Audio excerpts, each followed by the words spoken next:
The tropics, the peak of the Atlantic hurricane season has passed with no storms making a U.S. landfall yet. Right now, Tropical Storm Gabrielle is churning, but it's not expected to make impact. And the U.S. experts say this is uncommon but not unheard of. Lee Waldman has that story. We're predicting an above average season once again, 2025 above average. Despite that ominous warning ahead of the 2025 Atlantic hurricane season, the United States has avoided landfall from a hurricane so far. Overall, the activity is at this point lagging sort of climatology a little bit by a couple of named storms and 2 or 3 hurricanes. Earlier this week, Tropical Storm Gabrielle formed in the central Atlantic Ocean, ending an unusual nearly 3-week stretch with no storms during the peak of hurricane season.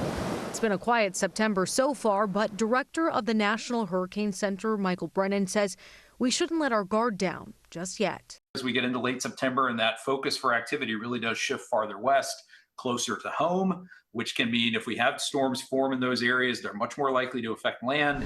Brennan says storms can also form and strengthen in a very short period of time. He reminds people to look at last year as an example with Hurricanes Helene and Milton.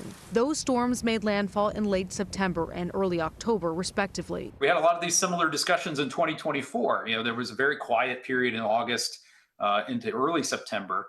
And then we got really, really busy and late in the season. The Atlantic hurricane season ends in November.